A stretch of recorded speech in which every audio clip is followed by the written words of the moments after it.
नमस्कार दोस्तों, आज की कहानी है जीवन संगिनी की विदाई। अगर पत्नी है तो दुनिया में सब कुछ है। राजा की तरह जीने और आज की दुनिया में अपना सर ऊंचा रखने के लिए अपनी पत्नी का शुक्रिया कीजिए। आपकी सुविधा असुविधा आपके बिना कारण के क्रोध को संभालती है, तुम्हारे सुख में सुखी और तुम्हारे दुख में दुखी है। आप रविवार को देर तक बिस्तर पर रहते हैं, लेकिन उसका कोई रविवार या त्यौहार नहीं होता। चाय लाओ, पानी लाओ, खाना लाओ, ये ऐसा है और वो ऐसा है, कब अकल आएगी तुम्हें, ऐसे ताने मारते हैं। उसके पास बुद्धि है और केवल उसी के कारण तो आप जीवित हैं, वरना दुनिया में आपको कोई भी नहीं पूछेगा। आप जरा इस स्थिति की सिर्फ कल्पना करें। एक दिन पत्नी अचानक रात में गुजर जाती है। घर में रोने की आवाज़ आ रही है। पत्नी का अंतिम दर्शन चल रहा था। उस वक्त पत्नी की आत्मा जाते जाते जो कह रही है उसका वर्णन किया है। मैं अभी जा रही हूँ, अब फिर कभी नहीं मिलेंगे, तो आज मैं जा रही हूँ। जिस दिन शादी के फेरे लिए थे उस वक्त साथ साथ जिएंगे ऐसा वचन दिया था, पर अचानक अकेले जाना पड़ेगा ये मुझको पता नहीं था। मुझे जाने दो अरविंद, अपने आंगन में अपना शरीर छोड़कर जा रही हूँ। बहुत दर्द हो रहा है मुझे, लेकिन मैं मजबूर हूँ। अब मैं जा रही हूँ। मेरा मन नहीं मान रहा, पर अब मैं कुछ नहीं कर सकती। मुझे जाने दो अरविंद। बेटा और बहू रो रहे हैं, देखो। मैं ऐसा नहीं देख सकती और उनको दिलासा भी नहीं दे सकती हूँ। पोता बा बा कर रहा है, उसे शांत करो। बिल्कुल ध्यान नहीं दे रहे हैं। हाँ, और आप भी अपना मन मजबूत रखना और बिल्कुल ढीले ना होना। मुझे जाने दो अरविंद। अभी बेटी ससुराल से आएगी और मेरे मृत शरीर को देखकर बहुत रोएगी, तब उसे संभालना और शांत करना। और आप भी बिल्कुल नहीं रोना। मुझे जाने दो अरविंद। जिसका जन्म हुआ है उसकी मृत्यु निश्चित है। जो भी इस दुनिया में आया है वो यहाँ से ऊपर गया है।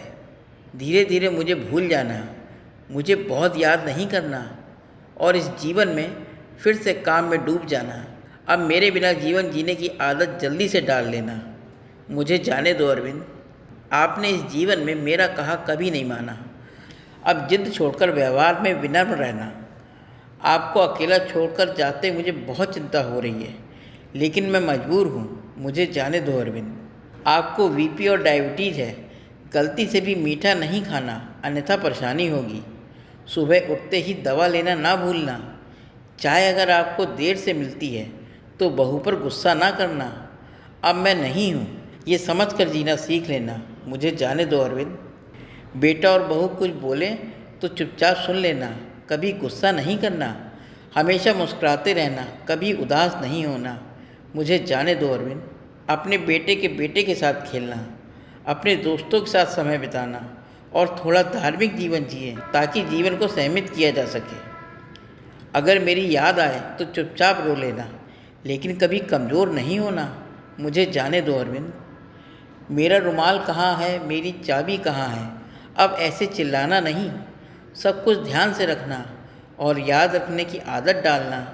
सुबह और शाम नियमित रूप से दवा ले लेना। अगर बहू भूल जाए तो सामने से याद कर लेना। जो भी खाने को मिले प्यार से खा लेना और गुस्सा नहीं करना। मेरी अनुपस्थिति खलेगी पर कमज़ोर नहीं होना। मुझे जाने दो अरविंद। बुढ़ापे की छड़ी भूलना नहीं और धीरे धीरे से चलना।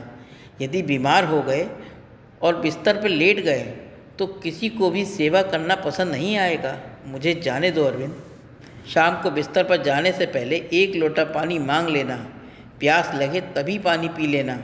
अगर आपको रात को उठना पड़े तो अंधेरे में कुछ लगे नहीं, उसका ध्यान रखना। मुझे जाने दो अरविंद। शादी के बाद हम बहुत प्यार से रहे, परिवार में फूल जैसे बच्चे दिए। अब उस फूलों की सुगंध मुझे नहीं मिलेगी। मुझे जाने दो अरविंद। उठो, सुबह हो गई है, अब ऐसा कोई नहीं कहेगा। अब अपने आप उठने की आदत डाल लेना, किसी की प्रतीक्षा नहीं करना। मुझे जाने दो अरविंद। और हाँ, एक बात तुमसे छुपाई है, मुझे माफ़ कर देना। आपको बिन बताए बाजू की पोस्ट ऑफिस में बचत खाता खोलकर 14 लाख रुपए जमा किए हैं। मेरी दादी ने सिखाया था, 1-1 रुपये जमा करके छुपा कर रखना।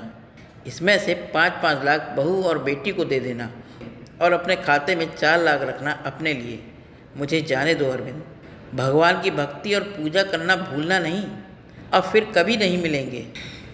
मुझसे कोई गलती हुई हो तो मुझे माफ़ कर देना। मुझे जाने दो अरविंद, जाने दो। दोस्तों, ये कहानी कैसी लगी? अगर अच्छी लगी हो तो मेरे चैनल को लाइक करें, सब्सक्राइब करें और शेयर करें। धन्यवाद दोस्तों।